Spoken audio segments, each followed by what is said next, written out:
Giring-giring perak. Episode 18. Suara bergalau terdengar. Untunglah Rajo Tuo, ayah Putih Nuri dapat mengatasi suasana dengan melanjutkan perkenalan itu. Maafkan saya, sebelum masuk pada acara yang lain, izinkanlah saya melanjutkan tugas saya, yaitu memperkenalkan beberapa orang lagi yang hadir di sini.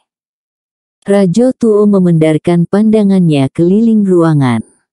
Menanti kalau-kalau tak ada yang menyanggah. Tapi karena semua diam, dan Datuk Nago yang punya usul menanyakan guru anak muda itu kelihatan telah bersandar kembali, dan matanya mulai pula terpicing, maka Rajo Tuo lalu bicara lagi. Yang duduk di sebelah Datuk Nago, yang berbaju hijau dan berikat kepala hijau itu adalah Datuk berbaju kafan. Yaitu pendiri dan pencipta Silek Sacabiak kain sekayu kasah dari Koto Anau. Baju dan ikat kepalanya yang berwarna hijau itu memang kain kafannya. Beliau telah dinyatakan mati. Mayatnya telah terbaring 3 hari 3 malam di hutan belantara. Dan ketika mayatnya akan dikuburkan, Tuhan menakdirkan dia hidup kembali. Dan sejak itu, beliau menciptakan silat secabik kain sekayu kasah yang terkenal itu. Si giring-giring perak menengok pada lelaki yang ditunjukkan Rajo Tuo tersebut. Lelaki itu kurus semampai. Tapi dia yakin, di balik tulang belulangnya yang seperti akan tersumbur keluar itu tersembunyi ilmu silat yang tangguh. Dari cara dia menoleh, bernafas, anak muda ini seperti dapat merasakan ilmu si ringan-ringan lelaki ini luar biasa tingginya. Dia mengangguk memberi hormat. Suara lelaki itu terdengar serak dan bergema. Seperti orang yang berbicara di dalam lorong yang panjang. Rajo Tuo pandai berkhotbah. Mana ada orang yang mati bisa hidup kembali. Itu hanya bisa terjadi di zaman Nabi. Kini zaman Nabi telah lalu. Saya tidak mati waktu itu Buyung. Jangan Waang mau termakan isu yang diucapkan Rajo Tuo. Barangkali saya sedang semaput. Dan orang menyangka saya sudah pugat. 3 hari 3 malam saya terbaring dan disangka orang mati. Lalu ketika sakit saya berangsur baik, dan saya bisa duduk, mereka melihat saya seperti melihat hantu. Mereka lari berketabungan. Tapi bahwa saya bermimpi, melihat orang bersilat, kemudian silat dalam mimpi saya itu saya cobakan, kemudian dipelajari orang yang kini bernama silat secabik kain sekayu kasah. Itu memang benar. Silat itu bernama secabik kain bukan karena saya memakai kain kafan. Tapi saat saya diduga mati itu, orang telah mencabik kain untuk kafan saya. Nah, mulai saat itu siapapun yang ingin belajar silat pada saya, harus memakai ikat kepala dari kain kafan. Terserah dari mana dia dapat. Yang penting cabik kain dari kafan orang mati. Saya telah mendengar kisah terciptanya sebuah aliran silat yang tangguh. Saya bahagia bisa bertemu dengan Datuk berbaju kafan. Ujar si giring-giring perak sambil mengangguk hormat. Lelaki kurus itu tertawa bergumam. Tawanya menyenangkan. Dia kelihatan amat polos dan suka berterus terang. Hei. Anak muda, semuda ini usiamu, setinggi itu pula ilmumu, ternyata engkau seorang anak yang pandai membawakan diri. Hei, bahagialah gurumu, karena menemukan engkau untuk dijadikan muridnya. Dan lelaki itu lalu menghela nafas. Kemudian bersandar, mengikuti perangai Datuk Nago yang terpicing, dan menyambung ucapannya. Kalau saja saya punya murid seperti engkau Buyung, saya akan bahagia sekali bila datang saatnya mati sungguh-sungguh. Terima kasih Datuk. Terima kasih atas penghargaan dan pujian Datuk yang amat tinggi itu pada diri saya. Saya benar-benar merasa kecil dalam pertemuan orang-orang gagah yang berkumpul di sini. Tapi tiba-tiba ada suara menyela. Masih ada lagi kah monyet yang akan kau perkenalkan, Rajo Tuo? Semua orang jadi kaget. Tuanku nan Renceh sendiri terperangah. Mereka menatap sesama mereka. Siapakah yang telah begitu kurang ajar menamakan orang-orang gagah ini sebagai monyet? Datuk Nago yang tertidur itu masih tetap tidur. Semua yang hadir jadi berdiam diri. Tuanku nan Renceh nampaknya menyadari bahwa suara itu tidak berasal dari orang-orang yang hadir, tapi dari luar ruangan. Dan sebelum orang-orang tahu apa yang harus mereka perbuat, suara itu kembali terdengar. Syukurlah, di sini kini berkumpul monyet tua. Kami senang sekali. Berarti sekali tepuk bisa mati 7 atau lebih. Sanak yang berada di atas atap, turunlah ke bawah. Kenapa berkunjung harus ke atas atap? Apakah balairung ini tak ada tangga dan tak ada tempat lagi untuk duduk? Silahkan masuk. Bukan main pandainya tuanku nan Renceh ini memilih kalimat. Orang yang berada di atas atap itu merasa serba salah. Akan turun, awak sudah terlongsong memanjat ke atas atap rumah orang. Untuk terus saja berada di sana, malu rasanya disebut sebagai tak beradab. Tiba-tiba ada yang tertawa bergumam. Dan semua orang segera tahu bahwa yang tertawa bergumam itu adalah Datuk Nago, guru silat pesisir selatan. Matanya masih terpejam tapi perutnya yang buncit terguncang-guncang karena tertawa. Makin lama tawanya makin keras. Tiba-tiba Datuk berbaju kain kafan menyikutnya.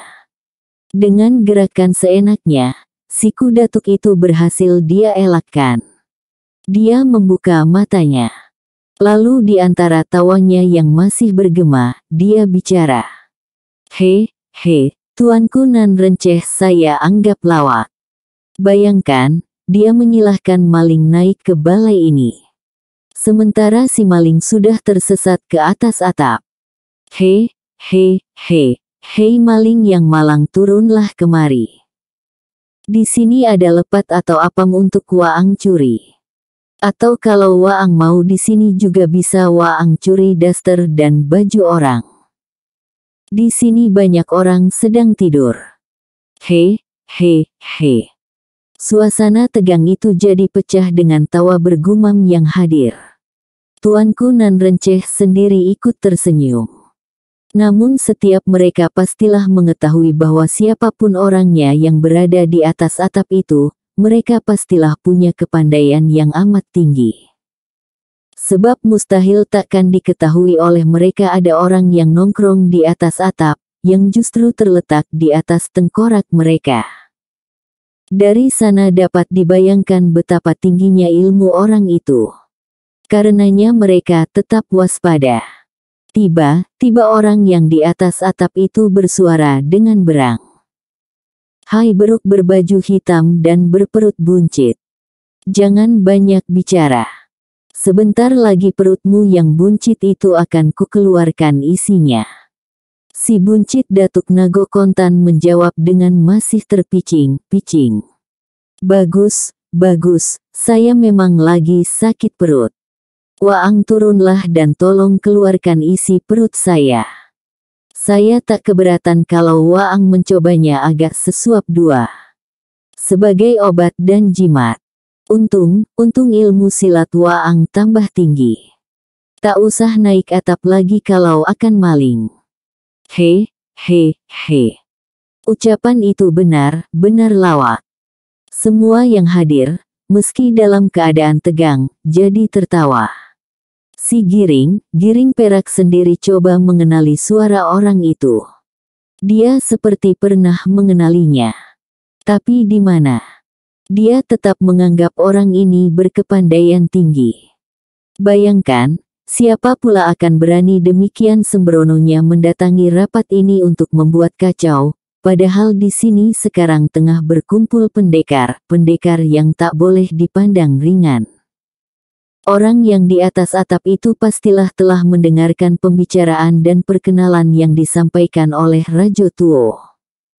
Bahwa di tempat ini tengah berada Tuanku Nan Renceh, Datuk Nago, Datuk berbaju kain kafan dan Datuk Sipasan serta beberapa orang berkepandaian tinggi lainnya. Meski telah mendengar nama itu, orang tersebut masih mau membuat onar. Alangkah menakjubkannya. Mungkin hanya ada dua kemungkinan. Pertama, orang ini benar-benar tangguh hingga dia tak merasa takut sedikit pun. Atau orang ini gila. Hingga dia memang tak pernah merasa takut tersebab gilanya. Namun yang bisa mendekati kemungkinan adalah hal yang pertama. Orang ini pastilah seorang yang luar biasa tangguhnya. Sebagai jawaban atas ucapan Datuk Nago yang seperti terkantuk ini, tiba-tiba terdengar angin bersuit. Loteng rengkah, dan pecahannya menerpa ke bawah. Semua yang hadir menepiskan tangan menangkis pecahan loteng itu. Bahagian terbanyak menimpa Datuk Nago. Tapi Datuk ini malah tertawa terkekeh. Pakaiannya dilumuri debu yang jatuh dari loteng. Ia selamat. Tak kurang satu apapun. Saat berikutnya tangannya bergerak. Aneh, sekalian pecahan loteng yang berserakan di bawah tiba-tiba seperti terangkat. Masuk ke lubang yang ternganga tadi. Di atas sana, terdengar orang seperti menangkis. Suara loteng yang terbang ke atas itu berjatuhan ke tanah. Sampai di sini lelaki yang tadi menjemput giring perak ke rumah Rajo Tuo segera menghambur ke halaman. Kemudian dia mengambil tombak. Tangannya bergerak melemparkan tombak ke atap. Tapi gerakannya hanya sampai di sana. Sebab sebelum tombaknya itu meluncur, terdengar dia mengeluh, sesuatu telah menembus dadanya. Dan lelaki dari kampung pisang itu jatuh tanpa nyawa. Seorang lelaki berbaju putih, nampaknya dari golongan Tuanku Nan Renceh yang duduk tak jauh dari si giring perak, menghambur keluar. Dia melambung lagi ke udara. Tubuhnya hinggap di atas atap balairung itu. Namun begitu kakinya mencecah atap, begitu terdengar dia memekik. Tubuhnya bergulingan di atas atap. Jatuh berdembung ke tanah. Masih ada yang ingin cepat-cepat ke akhirat. Silahkan muncul. Terdengar suara amat jumawa dari atap.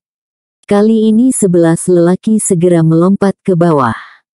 Mereka adalah pesilat tangguh dari perguruan silat secabik kain, Buayo Lalok dan silat lintau. Mereka semua membawa keris di pinggang. Mereka merupakan orang ketiga di perguruan silat mereka masing-masing.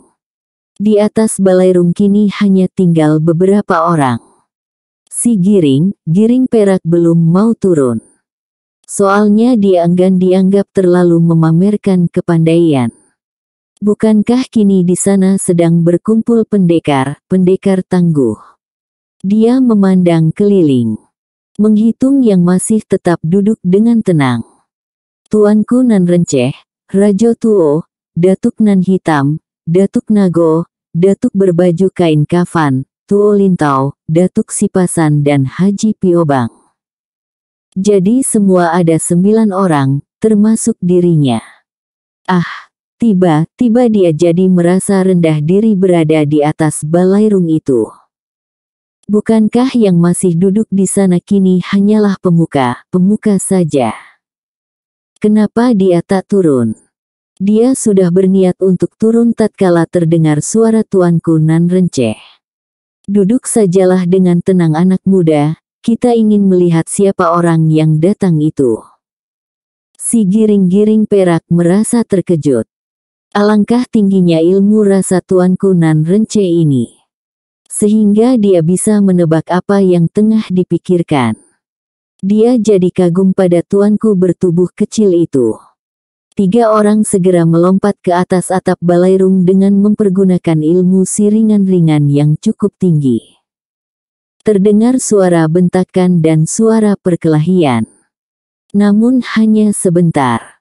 Tatkala tiba suara beberapa orang terdengar menjerit dan ketiga tubuh lelaki yang melompat ke atas tadi kembali jatuh ke tanah tanpa nyawa. Semua orang jadi kaget. Sebab dua di antara ketiga orang itu adalah pesilat-pesilat tangguh dari aliran silat Buayo Lalok dari Painan dan seorang lagi dari aliran secabik kain. Seiring dengan jatuhnya tubuh mereka, terdengar suara tertawa mencemooh. He, he, he. Apakah tidak ada monyet lain yang punya kepandaian lebih dari tiga monyet ini? Siapa sanak yang di atas, haraplah menunjukkan diri. Ujar salah seorang guru dari silat Lintau yang berada di tanah, dengan masih menahan amarah. He, he. Waang Beruk dari silat Lintau, jangan banyak cakap. Panggil guru Gadang Waang kemari. Biar kutanggalkan serawanya. Bukan main jumawanya ucapan orang yang tak terlihat itu. Tapi 8 lelaki yang ada di tanah itu tak berani berbuat gegabah. Sebab mereka sudah melihat makan tangan orang itu. Siapa orang itu? Mereka coba melihat ke atas atap. Namun tak ada yang kelihatan. Atap balairung itu terbuat dari ijuk. Bergonjong 4. 2 buah gonjongnya mencuat ke kanan. 2 buah lagi ke kiri. Tak satu pun yang kelihatan. Di mana lelaki itu bersembunyi? 3 orang pesilat segera berjalan ke bahagian belakang balairung. Kalau di balik bubungan bahagian belakang. Tapi di bahagian belakang mereka juga tak melihat apa-apa. Dan kembali terdengar suara mencemooh. He, he, siapa yang kalian cari? Suara itu jelas dari atas atap. Seorang pesilat dari aliran silat Luncua Muara Labuh melambung ke atas.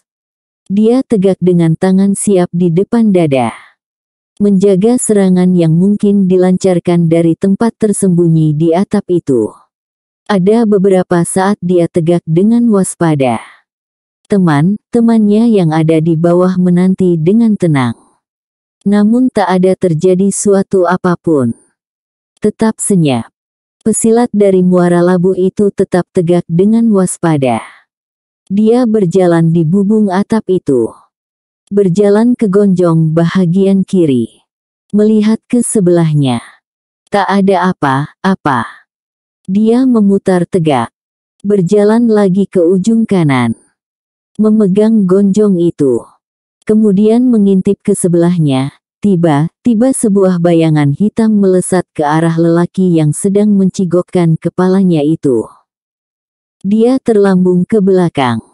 Berjumpalitan di udara dan hinggap di atas bubungan 6 depa dari tempatnya tadi. Teman-temannya yang ada di bawah juga melihat bayangan hitam yang berkelebat itu. Hampir serentak mereka menghayunkan tangan. Beberapa bilah pisau beracun berhamburan dari tangan mereka. Dan beberapa di antaranya menghantam tepat pada bayang-bayang hitam yang melesat tersebut. Terdengar suara mencicit-cicit dan bayang hitam itu jatuh ke tanah 6 buah. Kelelawar. Beberapa orang di tanah termangu tatkala mengetahui bahwa bayangan yang mereka hantam itu, yang mereka sangka orang yang tak dikenal itu, tak lain tak bukan hanyalah kelelawar yang bersarang di balik gonjong balairung itu. Dan lelaki yang berada di bubung balairung itu menghapus peluh yang meleleh di wajahnya. Sungguh mati dia terkejut nian tadinya. Dia menyangka nyawanya telah melayang. Kini dia sangat bersyukur tatkala diketahuinya bahwa dia masih bernafas. Sebelum serangan yang sebenarnya datang dia cepat melompat turun ke tanah. Dan hampir saja dia jatuh terjengkang ketika menjejak tanah. Dia kehilangan konsentrasi. Untung saja seorang temannya yang tegak di dekat dia turun memegang tangannya. Dan dia selamat dari terjengkang dan kembali suara gelak mencemeh itu terdengar dari atas atap diiringi suara yang bernada anggap enteng. Ho, ho, ho, ho. Alangkah tingginya ilmu kalian. Bisa membunuh kelelawar yang sedang terbang. Cek, cek, cek. Muka pendekar-pendekar yang berada di halaman balairung itu jadi merah padam karena disindir itu. Dan tiba-tiba, Datuk Nago, guru gadang silat Buayo Lalok dari Painan itu, yang masih sandar dan terkantuk-kantuk bersuara. Sejak tadi hanya berani menyerang orang dari tempat tersuruk. Yang berkelakuan seperti itu hanyalah siamang. Hanya siamang yang takut pada manusia. Wow! Ujarnya sambil menguap. Dia nampaknya berhasil memancing berang orang yang masih saja bersembunyi itu. Karena segera terdengar jawaban. Hei buncit dari Painan. Lebih baik Waang pulang ke Painan. Daripada keempat bini Waang di kampung saya mamah. Datuk ini hanya tersenyum dan kembali menjawab. Keluarlah Waang dari tempat persembunyian itu siamang. Kalau tidak, saya terpaksa turun tangan. Ucapannya belum berhenti dengan sempurna tatkala tiba-tiba tubuhnya bergerak. Gerakannya kelihatan perlahan saja, tapi tahu tubuhnya lenyap dari balairung tersebut. Bukan main cepatnya gerakan guru silat dari Painan ini. Tak selang beberapa hitungan setelah tubuhnya lenyap dari balairung, tiba-tiba di bahagian belakang terdengar suara berderam. Semua pendekar yang ada di depan berlompatan ke sana. Ketika mereka sampai ke bahagian belakang, serumpun bambu yang tumbuh sebesar betis orang dewasa rubuh dengan suara berderam. Rumpun bambu yang rubuh itu berjumlah sekitar 15 batang. Pada saat rumpun bambu itu rubuh, dari dalamnya sesosok bayangan melesat pula ke angkasa. Bayangan lainnya ikut melesat memburu yang pertama. Tak berapa lama, tahu Datuk Nago yang bertubuh tambun itu sudah berada kembali di balirung. Di tangannya dia mencekal tengkuk seorang lelaki berbaju merah. Lelaki itu nampaknya berusaha untuk melepaskan diri dengan mengirimkan beberapa buah hantaman dengan sikunya ke tubuh Datuk Nago. Tapi lelaki gemuk guru silat dari Painan itu memang benar-benar tangguh. Tiap tangan lelaki itu akan menyikunya, setiap itu pula dia mengencangkan cekalannya pada tengkuk lelaki tersebut. Dan tangan lelaki berbaju merah itu segera terkulai lemah. Begitu kakinya menginjak lantai balairung, di mana Tuanku Nan Renceh, Rajo Tuo dan yang lain masih saja duduk dengan tenang, dia menolakkan lelaki yang dia cengkam tengkuknya itu. Lelaki itu mengerahkan tenaganya untuk tak jatuh. Tapi alangkah kuatnya tenaga Datuk Nago itu. Tubuhnya tetap saja jatuh terguling-guling di lantai. Baru berhenti 4 depa di depan Tuanku Nan Renceh. Si Giring Perak terkejut juga melihat kehebatan dan kecepatan Datuk Gendut ini. Sebab lelaki yang dia tangkap ini telah memperlihatkan ketangguhannya tadi. Yaitu ketika menyerang 4 pesilat tangguh yang melompat ke atap balairung. Keempat lelaki itu bukannya pesilat sembarangan. Kini dia berhasil menangkapnya dengan tangan kosong. Sungguh luar biasa. Apalagi caranya menangkap itu terhitung dahsyat pula. Lelaki berbaju merah ini bersembunyi di dalam rumpun bambu di belakang balairung. Sejak pertama dia bicara tadi, si Giring Perak sudah bisa menerka dari mana datangnya suara lelaki ini. Namun dia tetap saja tak mau mendahului menerjang, karena takut dianggap memamerkan kepandaian. Datuk Nago telah menyepak pangkal rumpun bambu tersebut. Sepakannya yang berisi tenaga batin itu ternyata sanggup merubuhkan rumpun bambu yang lebih dari 15 batang tersebut.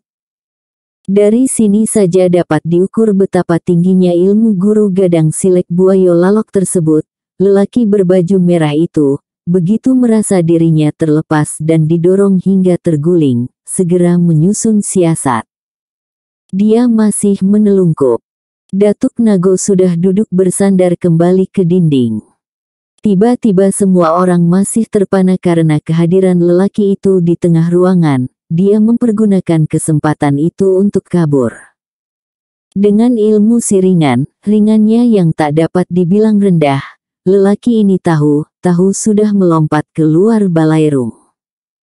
Namun kembali sebuah bayangan melesat memburunya. Saat berikutnya tubuh lelaki berbaju merah itu kembali terguling-guling di lantai balairung. Datuk Nago yang baru saja menangkapnya kembali, dengan tenang duduk pula bersandar ke dinding. Bukan main hebatnya kecepatan Datuk ini memburu lelaki tersebut. Apalagi jika dibandingkan dengan tubuhnya yang tambun dan perut buncitnya. Sungguh tak diduga dia mempunyai gerakan secepat burung elang. Lelaki berbaju merah itu masih terguling.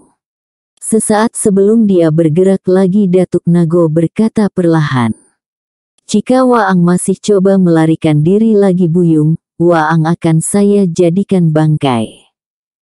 Kalimatnya masih belum selesai, ketika lelaki itu memang benar-benar melenting keluar. Kali ini Datuk Nago tidak memburu seperti tadi. Lelaki berbaju merah itu justru melenting lewat sedepa di atas kepalanya. Tubuh Datuk itu tiba-tiba dalam keadaan duduk telah berputar saja. Kaki kanannya mencuat ke atas. Dan tak ampun, tubuh lelaki berbaju merah itu kena dihantam persis ketika dia akan melambung melewati Datuk itu. Tubuhnya seperti disepakkan oleh tenaga yang tak tanggung-tanggung kuatnya. Terlambung ke atas. Menembus loteng, menembus atap ijuk. Jatuh dengan menimbulkan suara tak sedap di halaman. Di depan 8 lelaki yang masih tegak diam. Di dekat 4 mayat teman mereka yang baru saja disudahi nyawanya oleh lelaki itu.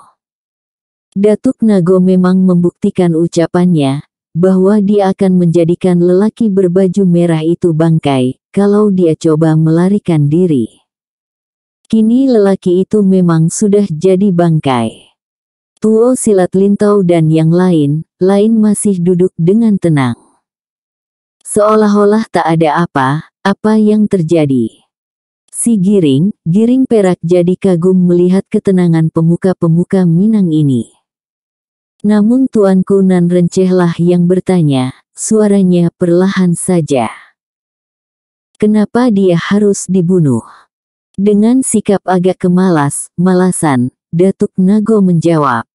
Pertama karena dia telah membunuh 4 orang di antara kita. Kedua karena dia datang tidak sendiri. Tuanku Nan Renceh hanya mengangguk. Si Giring Perak tak mengerti kemana arah ucapan Datuk Nago. Apa arti bahwa dia datang tak sendiri itu? Apakah lelaki berbaju merah ini datang dengan teman-temannya yang lain? Kalau benar, di mana mereka sekarang? Dia tak melihat bayangannya. Dan tak mendengar sedikit pun suara yang mencurigakan di sekelilingnya. Telinganya yang amat tajam itu hanya mendengar suara yang disebabkan injakan kaki para lelaki yang di depan balairung. Yaitu teman-teman mereka sendiri. Dari mana Datuk Nago tahu bahwa masih ada teman lelaki ini yang lain? Sebelum si Giring Perak menemukan jawaban dari pertanyaan itu, tiba-tiba dari bahagian samping dan belakang balairung berlompatan 6 orang lelaki. Hampir semua orang di balairung itu jadi tertegun kaget. Penyamun Bukit Tambun Tulang. Hampir serentak pula mereka berbisik. Semua mereka yang ada di balairung itu, kecuali si Giring Perak pada tertegak. Termasuk Tuanku Nan Renceh. Tak salah lagi, ke-6 lelaki itu adalah para penyamun dari Bukit Tambun Tulang. yang memakai baju serba merah dengan sungut melintang tubuh berdegap dan gelang akar bahar di tangan itu tak lain daripada Gampo Bumi, penguasa Bukit Tambun Tulang yang kesohor itu. Di sampingnya tegak seorang lelaki agak kurus, dengan memakai baju gunting Cina dan celana batik serta kopiah sebo. Siapa lagi dia kalau bukan Pandeka Sange, kakak seperguruan Gampo Bumi yang bertahta di Gunung Rajo. Seorang lagi adalah seorang lelaki bertubuh hitam legam dengan mata merah dan berbaju hitam pula. Bayangkan seorang lelaki bertubuh dengan otot kenyal dan berkulit hitam legam, mata merah dengan pakaian serba hitam. Yang satu ini memang tak dikenal si Giring Perak, tapi dia sudah bisa menduga. Pastilah lelaki ini kakak tertua dalam seperguruan di Bukit Tambun Tulang. Sebab dia pernah mendengar bahwa murid Harimau Tambun Tulang ada 3 orang, yang paling muda Gampo Bumi, yang berkuasa di Bukit Tambun Tulang. Yang kedua Pandeka Sange, berkuasa di sekitar Gunung Rajo. Dan yang ketiga bergelar Harimau Kumbang. Dia tak mempunyai daerah kekuasaan. Tapi kabarnya dialah tangan kanan guru mereka, si Harimau Tambun Tulang. Dia mengontrol kedua adik seperguruannya dengan ketat. Sama seperti guru mereka yang bergelar Harimau Tambun Tulang, Harimau Kumbang ini jarang sekali muncul kalau tidak ada sesuatu yang amat penting. Kini dia muncul. Tentulah ada sesuatu yang maha penting yang akan mereka kerjakan. Si Giring Perak seperti bisa meraba apa kira yang diinginkan oleh ketiga beradik murid Harimau Tambun Tulang ini. Murid-murid Harimau Tambun Tulang. Tak hujan tak angin, tiba-tiba kalian muncul di kampung ini. Ada urusan besar apakah yang menyebabkan kalian datang berkunjung? Yang bersuara adalah Rajo Tuo dari 5 kaum. Bukankah yang bicara barusan adalah Rajo 5 kaum yang tak bermahkota?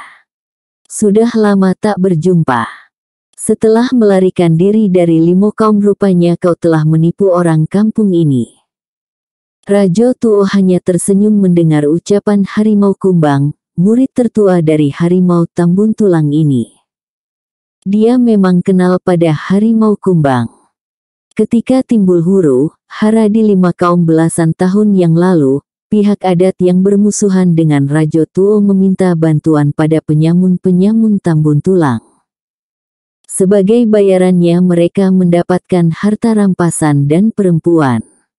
Para penyamun itu dipimpin oleh Harimau Kumbang ini. Rajo Tuo memang sudah mengetahui betapa tangguhnya murid tertua Harimau Tambun Tulang ini. Tapi dia tak mau memperlihatkan rasa gentarnya. Dia lalu menjawab kata-kata Harimau Kumbang itu dengan nada menyindir pula. Di sini tak ada orang yang bermusuhan yang akan kau bantu.